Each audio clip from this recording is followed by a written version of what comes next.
Yeah, I also have a veteran journalist, former deputy editor-in-chief of the News Agency of Nigeria, a PR expert, and a regular face on this program, talking about Dele Akinsola. Dele Akinsola, you're welcome. Thank you for having me on this program. Yeah, it's nice having you. You are always a delight. Today, we are going to do an analysis, a kind of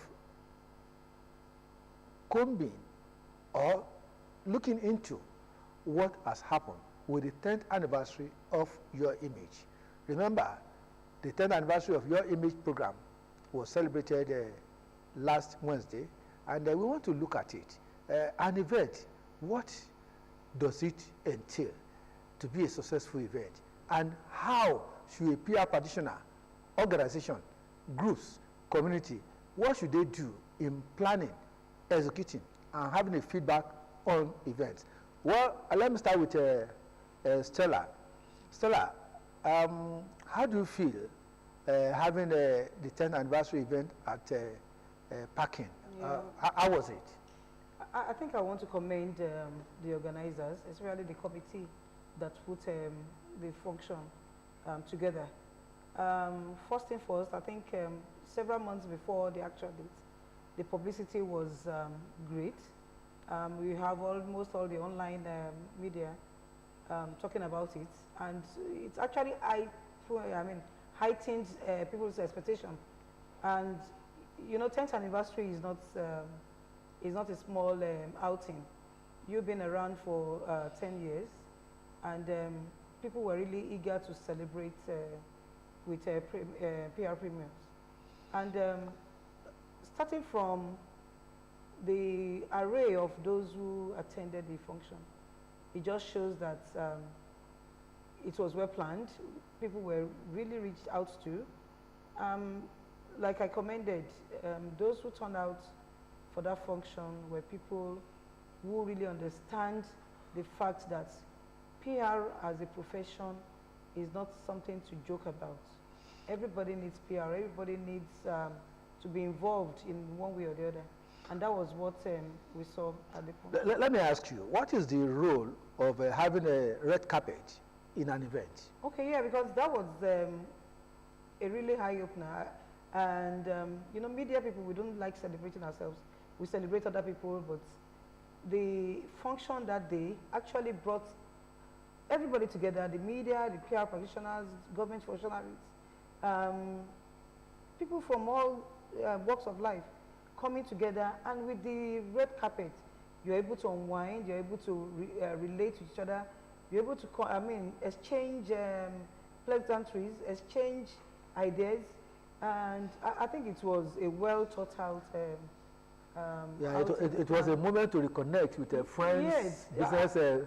Definitely, because people like us, I mean, you know, everybody, most of us in PR practice now, most times you are in the office or maybe attending to companies' engagements. You don't really get to see your colleagues, except when occasions like this, you know, bring you together. So it was like a good outing.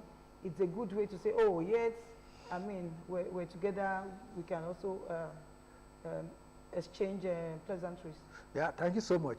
Dele, Stella was just talking about the attendance, the cream de la cream that were in attendance. What's your feeling about the collection of people? Thank you very much. The CEO of Pr-Primus, I must say that that event is a milestone one. 10 years anniversary, like we did say, that's the vision of one man, a man who stayed with the script, a man who was committed to excellence, a man who was fired on the inside of him, you know, to give back to what he has conceptualized, and in getting a team, you know, to actualize that dream, we could see that over the past 10 years, that has played out to be a huge success. In all, for PR practitioners and for other professional bodies that are related to mass communication, all of that, a lot of things to learn from that event. You know, like I observed, the quality of people, the quality of attendees, you know, at that event is something that talking about the royal presence. Yes, we have the royal presence. Look at that Olowo of Ogun Kingdom, Professor Oba Matemilola, and you look at the government functionaries too. Yeah, I mean, almost two commissioners, commissioner for agriculture and commissioner for culture and women tourism. And then apart from that, we had permanent secretaries, you know, being attendant. Then we had, you know, head of service. Head of service. Then we had past media executives. The person of DINO and all of those. And if you look at the heads of institutions, federal institutions, you know, that were also in that big conference. Talk of the provost of the Federal College of Education, Ushele in Abeokuta here, who was one of the awardees. Then the FMC group Chief Medical Director. Chief Medical Director, who was represented by the wife. And you can, in fact, the assemblage of quality people still is amazing. And if you look at even the past president of APRA. Yeah, APRA, who was also, and then you now see the guest lecturer, you know, a colossus. I would say that having such a personality to give a lecture on a subject that people really they don't know much about. You talk of culture and tourism and all of that. People, they just hear it, it's just in the air. And so it brought, in fact, it broke it down into, and then we can feel it, we can see it. And then when you see, in fact, all of us were following that lecture, even though he spent time, you know, he held the audience spellbound, you know, and it was not boring, it was not monotonous. And at the time, in fact, the intervention of the CEO to say, okay, enough of the questions, let us move forward. Everybody was enjoying it. And this is a man who said he has traveled to about 89 countries. I have never heard that from anybody before. And what did he do? He was looking at the tourism potentials in all of these countries, and then the arts and all of the culture. And one of the things he said that really excited me was that we used to see America as a place that is so developed that they don't have rural areas, they don't have ghettos. And he told us of a ghetto he visited, no road. In fact, the place is abandoned and deserted and all of that. And this is what, it's like it was taking us around the world. When we got to US, I said, wow, I could see the picture he was trying to paint, that this is a ghetto in US. And so when you look at, and then the challenges it threw at government, at the federal level and in Ogun State, that there is need to unlock the potential, a lot of funds in tourism. Ogun State is sitting on a gold mine, and he gave us examples of. I think you can also recall the fact that he named several, tourist attraction centers that we have. I think 70. In Ogun State. Yes.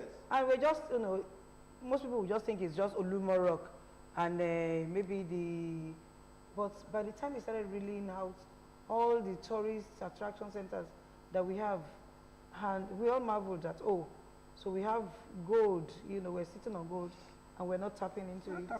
Well, what's the take home from all the opportunities that are available from from his lecture? Yes. I think it's someone that, I know it was televised. I would have loved the fact that immediately after that lecture, the tourism commissioner, will ask him for an audience and see how they can also tap from his knowledge, wealth of knowledge, and even for his advice on what to do. I want to believe that there's so much to learn from him, and there's so much he is ready to give. No, he's never tired. Yes. There are some intervention programs that he's already planning to have in Ogun State And to that's engender the reason tourist why, pleasure in Ogun that's State. why government should parley with him and see how we can. I mean, we talk about Dubai today. It's not just about what the people go there to buy. They also look at, the fun in going to areas, in the fun in, you know, accessing things that brings joy to you. Well, I had an experience when I was in Dubai. This boat The boat ride, they call it. you know, in fact, even Dubai, which has been seen as a very deserted, it has been a desert. It's just then now suddenly it's kind of rivers, having a boat ride, having regatta, and you even see life. You explore life on water. On water, yeah. Double deck boats. Boat regatta. They have hotel-like environment where everybody will enjoy themselves. People go skiing, do a lot of things, and then you wonder, Nigeria with abundance of water, rivers, oceans. We're talking about waterfalls. I mean, we have we have so many waterfalls that we're not even tapping. We're not tapping into it. Well, it's us to come down to infrastructures, because people will readily tell you that, how do you travel around when the roads are not accessible? But we need to really think of tourism and what we can make out of it. Maybe the CEO, let me just add to what Stella is saying. The take home from that Chief Yemi Prince Yemi, yes, there's no way that the officials who were there on that day could harness all the potentials, all the suggestions that Chief Yemi did. Because, you see, we have, except there is a desk that was dedicated, maybe in future, we now try and introduce something like that, so that it is the duty of that desk that will break and dissect it and break it. And then the CEO, with a covering letter, will now go and present it to the commissioner for a kind of resolution. Resolution. Or communicate. Yes, because the way they had it is going out from the other end. That was documented. That was documented in a magazine. Yeah. It's documented in magazine, but it cannot be acted on. You see, the way civil service works is this: if there is no memo, to really start that process, nothing can be done. When the memo is, when a letter or proposal is brought before the authorities, before the commissioner, then they will sit down, appoint a committee, and look at and appraise that proposal. Okay, perhaps we will look into it and find a way to come up with a proposal. That's what they should have. A form of action plan. Action plan. Yes, thank you. So we will look into that. Thank you very much for that insight. When you look at the other programs, let's look at the educational aspect of the program. That's the magazine, the Pr-Primus magazine. Okay.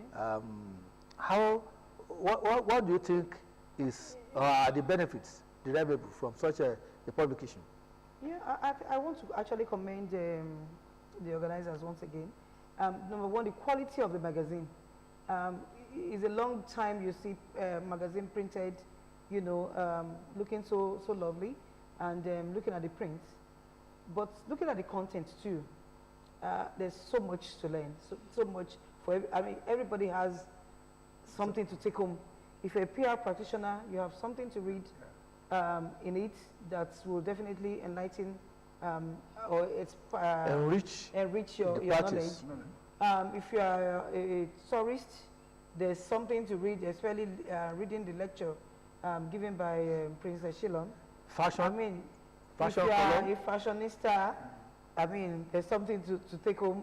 If you are a student, we have arrays of things that they can also look back on and say, they can take back as what they can also work on as students.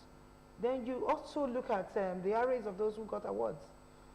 Most times you don't get to know what people do, but because of their profile and the way the awards that was given to them, you'll be able to say, oh, this is what this person is into, this is what this person has achieved, and this is why we're giving the person an award.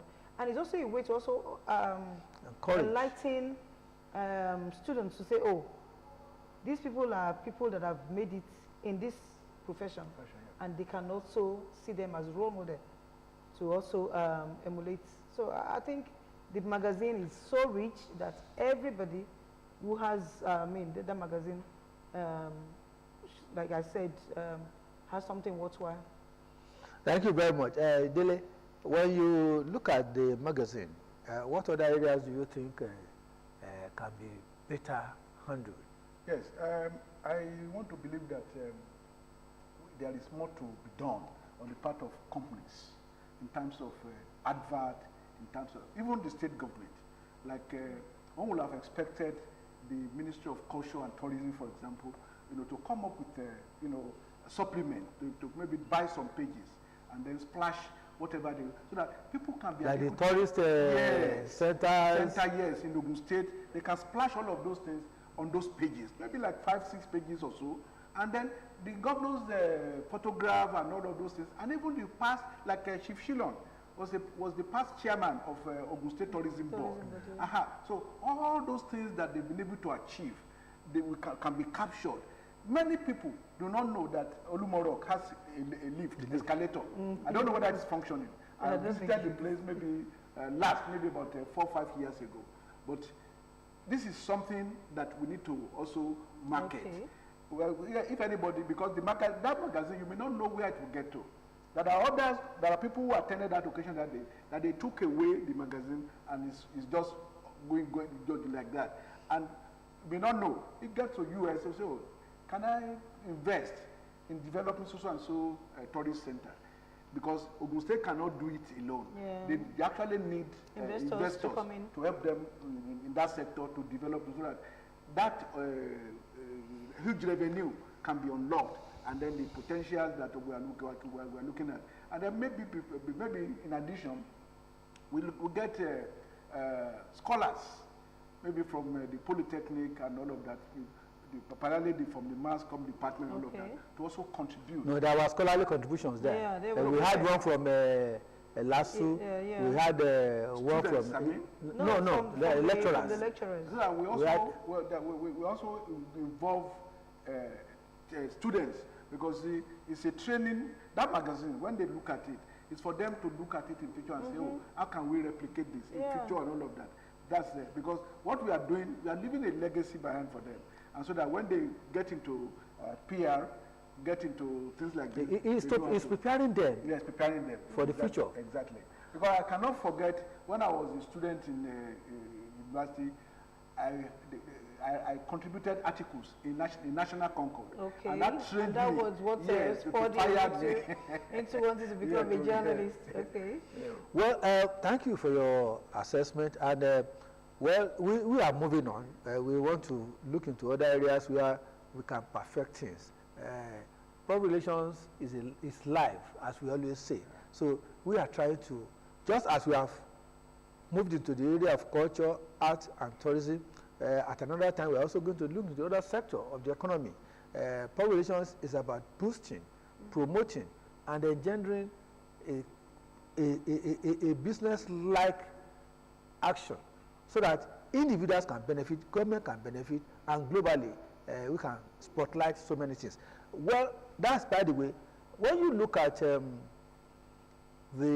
area of empowerment, what should we do? Do we have enough to really help the needy? And what's your suggestion? Yeah, I think, like I said, nobody has it all. But the fact that Pr-Primus is thinking of reaching out to students who ordinarily would be out of school if help has not come their way. I saw the caliber of students that were given awards. I think it's actually touched my heart to know that at this time and age we have students that parents could not even pay their fees, and they have to force themselves to go to school. Probably I need to interject. there is a case of a student whose two seniors in the same family, one was unable to sit for the WAEC exam because there was no money. The other one somehow finished and is still sitting down in the house. And here is another person in the same family. I think I want to query the educational institutions.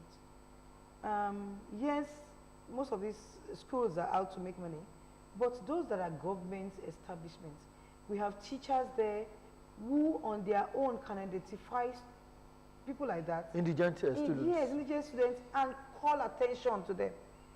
Fine, the social media is helping a lot now. Doesn't stop you from getting their consent to say, oh, can I reach out to the public on your behalf? Oh, these are students who are doing well in school, but because of funding, they cannot, you know, progress. I know Nigerians are kind-hearted people. We have so many people out there that are waiting for opportunities to reach out to people. They will not know if they are not reached out to. So we want more of that. I think it's high time public relations experts start, you know, the campaign, maybe reaching out to education facilities to say, please, if you identify any indigent student that is doing well in school, please publicize their plight, and people will take it up from there.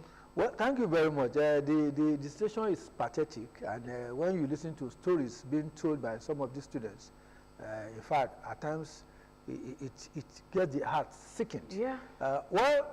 That's why we are using this platform to call on people to support this empowerment program. There are a lot of people. Look at the even students at the Moshid Abela Polytechnic. Yeah. When you listen to the pathetic stories they were telling, I mean, and you know, because of financial constraint, we could only take a few. Yeah. If not, we should be having not less than 2020 secondary school level, and then a tertiary level. Sure, we should yeah. nothing less than 2020 people benefiting from such a grant. But well, we look forward to more grants. Well, Dele, because time is against us, we will continue looking to other areas where we can evaluate as far as the event was concerned. What's your last bite?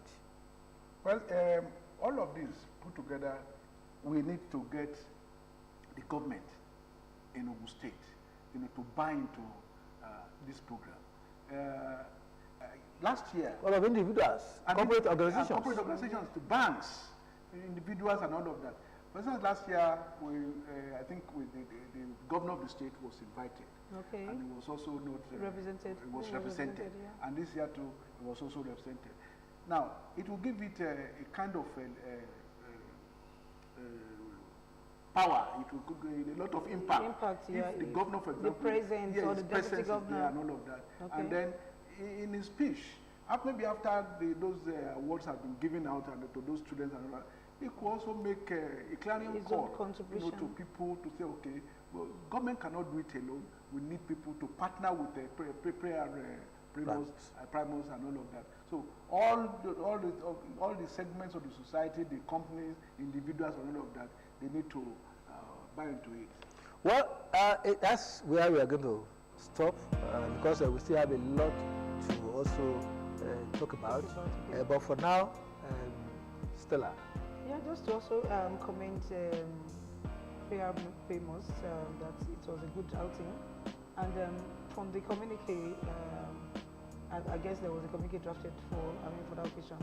I think we should just look at the points and see how we can improve on it.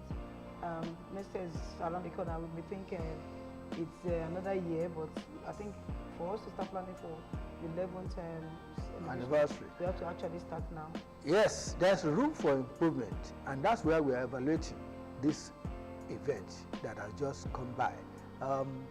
Next week, we will be concluding this episode with other areas which will interest our viewers. The purpose is to educate, is to help peer practitioners, is to help organizations, individuals, and communities to also learn on how to do a thorough planning and have a thorough feedback so that citizens organizations, individuals can benefit. Until next week, I thank Dele Akinsola. Thank you. Dele Akinsola,